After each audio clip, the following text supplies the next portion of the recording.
welcome to the $1 Billion Podcast, a weekly show about the entrepreneurial journey and making it big in any industry. We're your hosts, Joe White and Kane Daniel.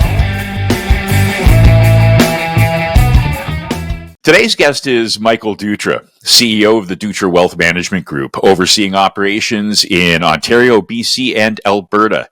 Michael holds several professional designations, including Trusted Estate Practitioner, Certified Financial Planner, and Chartered Life Underwriter. He's also the proud father of 3 and a dedicated advisor to the Sick Kids Foundation. You'll also want to hear about some of the videos he has on his YouTube channel. So join us as we dive into Michael's journey, exploring the balance between family, career, and personal passions. Michael, welcome. Thanks for having me, Joe.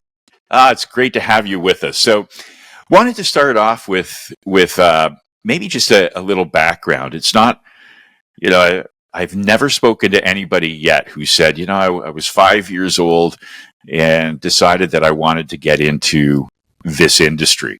So if that isn't what happened with you, maybe you could share a little bit about your trajectory and what got you. How'd you get here? Isn't that every 5-year-old's dream to be a financial advisor? Do you know what? I wish, right? Because it's a great career. It's a great career. You know what? It should be. It definitely should be. Up at the top with firemen and police officer and everything else for sure. I majored in finance at university. I've always been interested in business and numbers and things like that. Mm-hmm. In my last semester, my professor was a financial advisor themselves. So that actually unintentionally introduced me to the role. Of course, you're 20, 21 years old, you have really no idea what a financial advisor is. So that really kind of paved the way. It sounded attractive. I was in finance already, and really that was what kind of shifted me towards becoming a financial advisor right out of university. Cool. All right. So tell me a bit about your day-to-day. What do you do on a day-to-day? And tell me a bit about your business. So my day-to-day now is very different than it was starting off, right? So say when you're starting off, you're 23 years old, you're self-employed, there's no salary, you have expenses already, building up. So was that scary for you at the time? It's kind of like you almost have to be a little numb to it a little bit. Right. But I don't know. I maybe was attracted to the challenge a little bit. But, I spent the first 2 years literally door knocking and cold calling. And I mean truly door knocking. I would scour cities. I would door knock townhomes because they were closer together so I could hit more doors in more hours. And that's how I literally built my career was knocking on people's doors and saying, hi, I'm Mike Dutra. I'd like to be your financial advisor. It sounds a little bit better than that, but that's really how I built my initial client base. Any interesting door knocks that you experienced? I recall one time where I went back to the town homes I used to live in when I was younger, and I thought this would be kind of cool, a little nostalgic to door knock around. And it was kind of snowing, kind of raining, like weather wasn't super great. And I remember I knocked on a lady's door, and she asked me if my company was forcing me to do this, and they weren't. It was my decision. But I took that as a compliment because I was like, listen, the circumstances weather-wise are not ideal. And I'm still out here hustling, walking in snow, walking in slush, trying to get business. So that actually kind of motivated me to keep going. But I always remember that. That's cool. Maybe we'll just get back into it. What was the door knocking like? Because you know what, I've always thought of doing that, or even early in my career, but I was intimidated to do that. I could not get out there and bring myself to do door knocking. So tell me. I'll tell you this. So in maybe times were different like 15 years ago, right? This wasn't like it was last year. This was a reasonable amount of time ago. So things have changed since then, and people, it's like the old joke, like back in the day, someone knocks on your door, the whole family shows up at the front door to welcome it. Now it's like you open the blinds, you're like, hey, who's knocking on my door? It's like the exact opposite. So maybe that has changed. But as far as, the door knocking itself, it was a good experience. I got clients. I learned a lot. I actually found out after doing it for like months and years, every 30th door I would get a client. Every 30th person that I would talk to, full conversation, I would get 29 no's and I would get 1 yes. So I tried to switch it in my mind where I would actually have a list and I would do an X every number, like 1 would be X, 2, X, 3, X. And the closer I got to 30, the more excited I would make myself because it was closer to a client. So I tried to do the inverse mentally where I was like, hey, I'm going to get closer. And it honestly almost always worked out where it was on average about every 30 full conversations, I would get someone who would become a client. That is very cool. I mean, it's so important to know your numbers, right? Know your funnel. Mm-hmm. But why do you think that was? Yeah. That it was like 30? Do you think that was like, was that mental or something? It could have been like, it was I think a combination of just literally how the numbers worked out, right? Some people have advisors, some aren't interested, some are whatever. And then it just ended up working out that way. So on average, it was about, and that was with cold calling as well. Every time I hit close to 30, I would pretty much get someone who would say, yes, let's meet, or would become a client. That is cool. So, I mean, initially when you first started doing that, you know, let's say it took you maybe 30 some odd before you started getting that yes, and then you went through another dry patch. Because to come up with that 1 in 30, you obviously have to knock on a lot of doors to get that number. What kept you going?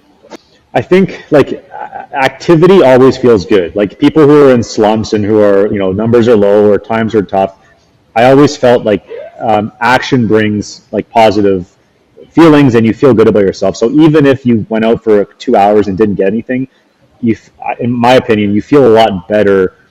At least you tried, and then the next day you try again. So that was always my mental around this, is like basically, you know, don't give up, kind of the old cliche, but I felt better at least trying. And then if you get a client, you're like on cloud nine. It's the best feeling in the world. Like you went from a complete stranger to knocking on the door to having a conversation and now taking on a client. Best feeling in the world. So once you hit that, like, you know what that feeling's like, and yeah, like you kind of never stop. That is very cool.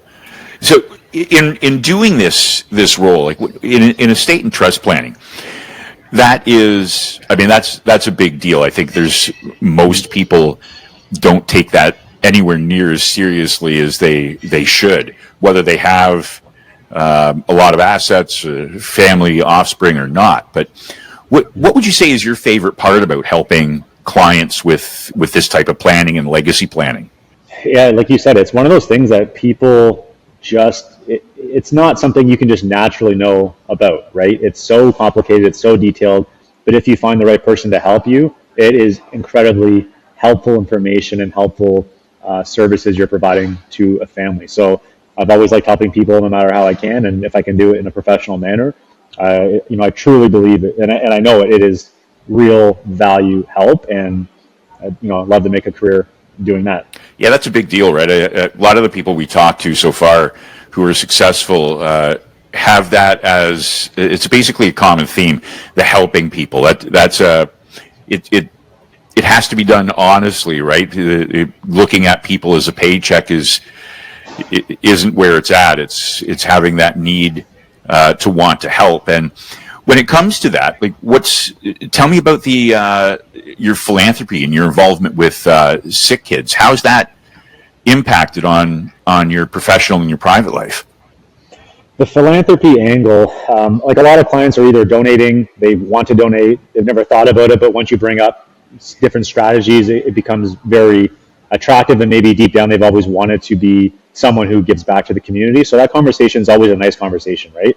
No matter whether they've donated or not. And then on top of it, there's some very good financial planning that can be done around these donations that helps the charity get more money, helps the donor possibly donate more without necessarily being out of pocket more. There's tax credits. Like, it's really like a win-win for everybody.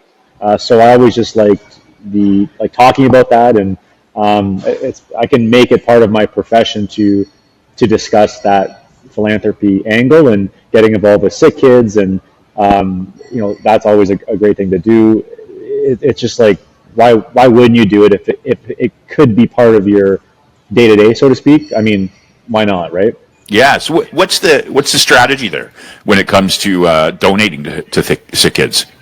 So there's, I mean, any way someone wants to donate is noble, right? Like, there's no negative to donating, but there may be more effective ways to donate. So some people can donate cash, right? And that's just a dollar for dollar exchange. They can donate stock portfolios. they might save some taxes on capital gains, things like that. And they can also donate life insurance policies, whether they've currently bought them or they buy a policy to leave to a charity or maybe what's called a donor advised fund themselves. And that way they can really leave a multiple of what they probably initially planned through these insurance policies. And it gets somewhat complicated, but there's a variety of ways to donate. And I would just encourage anybody, if they are thinking of making a donation, just look at all your options, because your $1 might be able to turn to $3, $4, $5 or even more, and you might not be aware of it. So charity gets more, and it's not actually costing you out of pocket any more than it would have. Oh, that's a great point. So, what is typically, or is there a typical type of person that you come across that is more likely to be philanthropic? Like, how do you find those individuals? Or do they find you? A little bit of both. A lot of people had experience with, like, sick kids, for example. Their kids were in sick kids or family member, et cetera, themselves. So it resonates with them. They want to help out. They saw firsthand. So those people typically are always wanting to do something. And then those who maybe have not had experience with any charity, but once you bring this up, their eyes open up and they're like, you know what, no one's ever talked to me about this. And maybe they have, more money than they'll ever spend in their lifetime. Or maybe not. They just want to give a small donation. Like, any way, again, is noble. So the conversation almost always goes well. That's interesting. I guess that makes a lot of sense. That personal connection, especially if somebody's had involvement or interaction with sick kids. That makes a lot of sense. Yeah. Now, when it comes to sharing this type of information, I know that you have a podcast yourself called Mic Check 1212. Yeah. So maybe tell me a bit about that. I found, video is obviously incredibly important, and I can't be everywhere at the same time. So I can't be doing a video to thousands of people constantly. So it's such a good place to have your library of information, have people check you out before they've even met you, just provide good information that's constantly online for people to see. It's just your own encyclopedia. So it's kind of a no-brainer. I don't mind getting in front of the camera. I don't mind doing all the videos. Like, I genuinely like that stuff. So why not, post that and have that out for forever type thing and help people, as a resource. Yeah, that's a great idea. Something else I wanted to, I know you don't have a problem being in front of the camera. There's a video on your YouTube channel, Dutra Wealth, where you bench pressed 300 pounds in a suit, and is that one of your most watched videos, if not the most watched one, the one that went viral?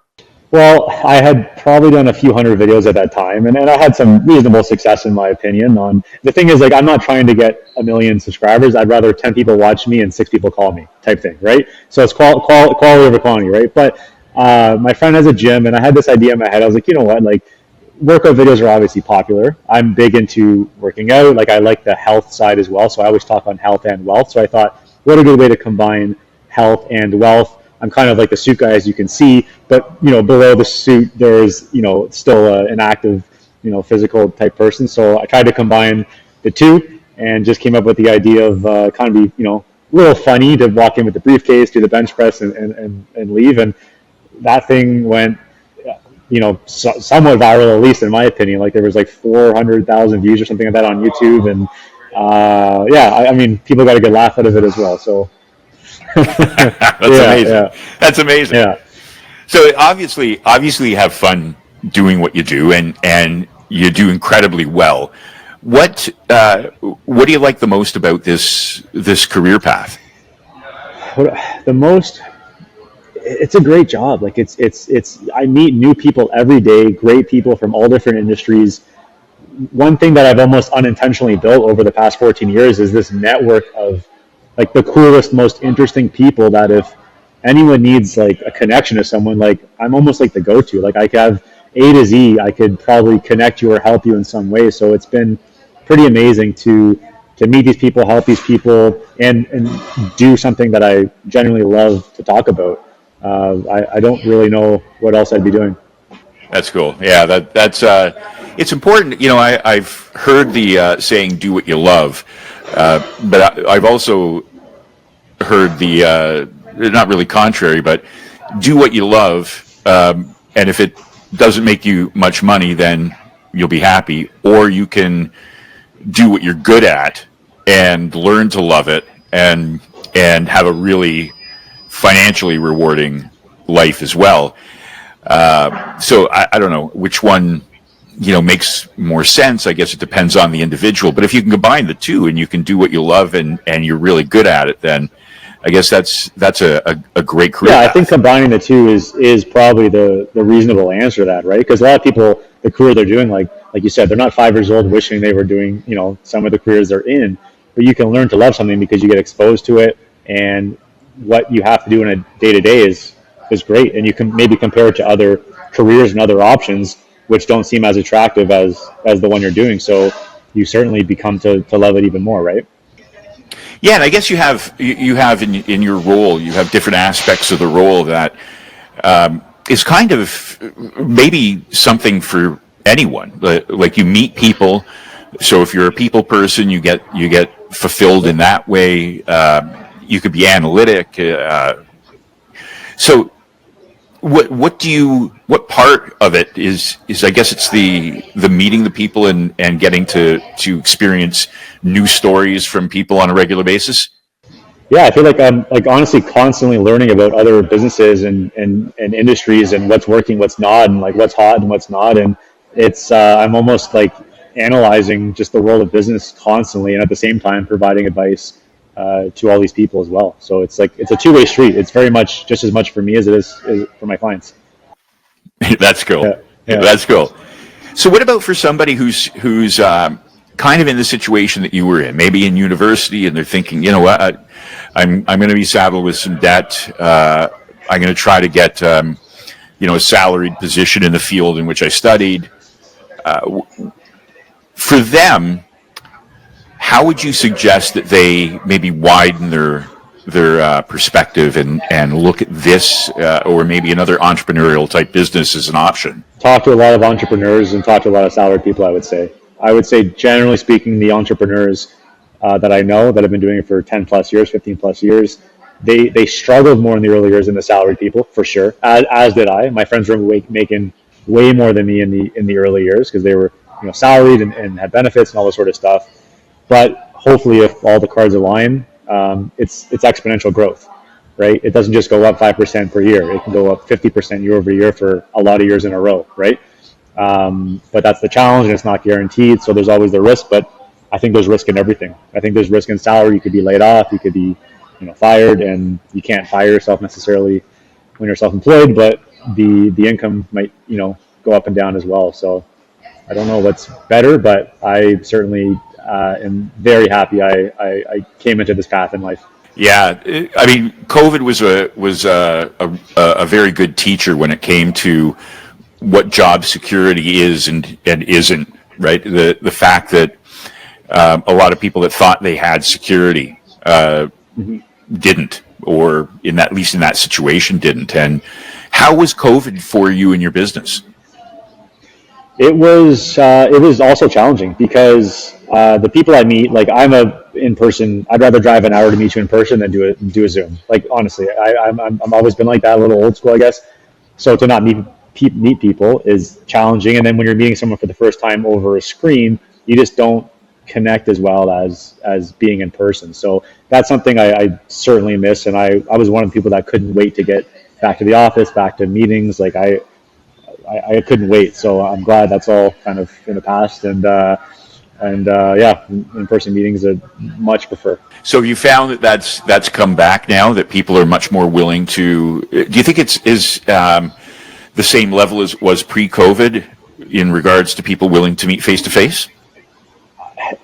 For me personally, my business, my clients, I think so. Yeah, I don't have many that ask to only meet online. And like I said, because I'm willing to drive to them or they can come to my office, I think it's back. That's great. So with COVID, there was a bunch of different, not a bunch, but the, I wouldn't say advent, but the introduction of Zoom to a wider audience, for example, increased increased non-face-to-face. I mean, still face-to-face, but not in person. And that technology's been around for a while, but it was more widely adopted, and then improvements accelerated. And now we have AI coming into the picture. So where do you see technology and how it's going to impact the industry over the next few years? I think so. Technology is imperative in any sort of financial planning, wealth management role, especially with the software that we use, right? You need that to help calculate some very complicated things, right? You're not going to get out a calculator and risk being wrong. So technology is absolutely needed in that. What I find though is my clients still want to run things by me versus just going on ChatGPT and asking a quick question and then like just relying solely on that without double checking with a human. So I think the perfect formula is technology combined with a human. I don't think one cuts out the other. I think we both learn to live, in the same house type thing. Yeah. Do you think that it's people's need for that relationship, that human interaction when it comes to things financial and personal, that is going to be difficult, if not impossible, for AI or just software to replace? Yeah, like I think it's going to be challenging to entirely replace. I think there's, some of the market does prefer, going to ChatGPT and they don't need a human, and that's fine. But I think there's going to be still a market that prefers the human connection and a little more custom approach to their scenario. Because and I keep saying ChatGPT, other things like that, AI, whatever, Google, like any sort of search database, you can get some pretty specific answers, but it's still not exactly particular to your case, where someone like myself would come in and really fine tune it. Yeah. Do you find that's it might be too early in the inception of AI in this field to ask this question, but do you find that maybe higher net worth individuals with more complicated situations prefer the face-to-face or human to human, and smaller transactions like life insurance, individual policies can be done online more often, or do you see a trend there at all? I don't see it where it's a problem for human advisors, let's call it, where I would advise the next generation to not get into this. Isn't it amazing that we have to differentiate, right? Now it's human advisors. It's what a world we live in. I know, right? And maybe it's too soon. Maybe I don't know what's coming. Maybe we'll replay this in 5 years or 10 years, and I'll eat my own words. But I don't know. For now, I still think the handshake is still necessary. I totally, yeah. I think, maybe you're right. Maybe this will be replayed down the road, and they'll be looking at these foolish guys. But I think you're right. I think there's something to be said about that human interaction that.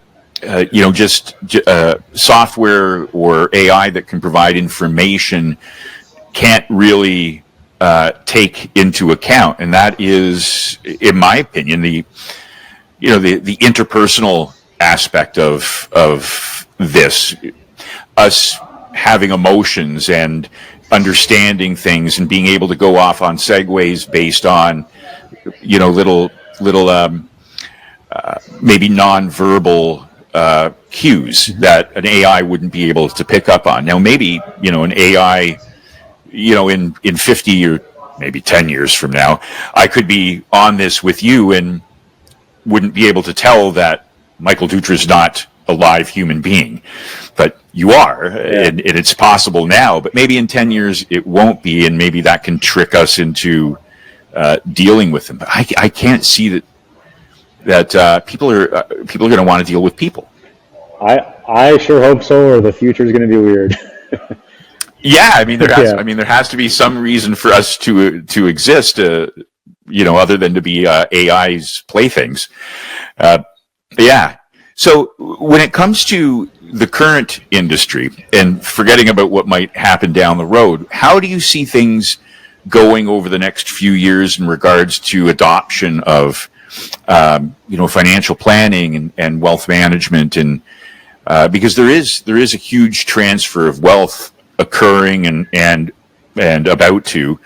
How do you see that impacting your role and the role of individuals like yourself? Yeah, we're in the middle of the biggest wealth transfer in history, right? I think the most important thing right now is to have what people are seeking and what advisors need to offer is truly in-depth and unbiased advice.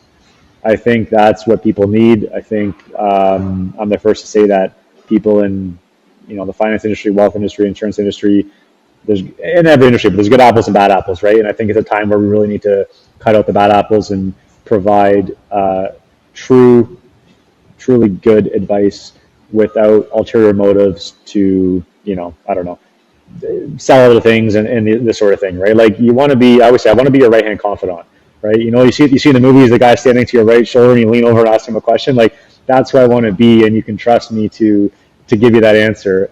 That's my hope that this industry continues to evolve into. Yeah, it's a really good point. It is necessary to have that trusted advisor in your life and be that trusted advisor from a professional standpoint.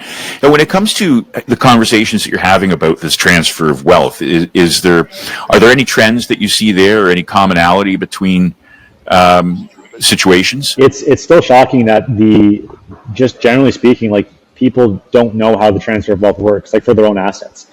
There's myths that they think are true or myths they think are not true but are true, and they're just totally confused with, they think they can give all their properties to their kids. You can't. It's just your principal residence. Like you have a condo, you have a rental property, a place in Florida, like there's going to be capital gains on that, right? And same with investment portfolios and pensions, and it's just there's so many rules around it and complications that the average person, it's not to their fault. You can't naturally know this stuff. But it gets super confusing when you begin to discuss it, because you're really, at the beginning, you're like the bearer of bad news. You're like, hey, you're worth this much. Your kids aren't going to get this much. It's going to be, minus taxes. And then it's like, well, what do you mean? And I heard this. I read this online. I could just, put my kids on title, and that just avoids the capital. It's like, no. So you got to be the bearer of bad news for a bit, and then hopefully by the end of it, you're I don't know, the financial hero or something like that.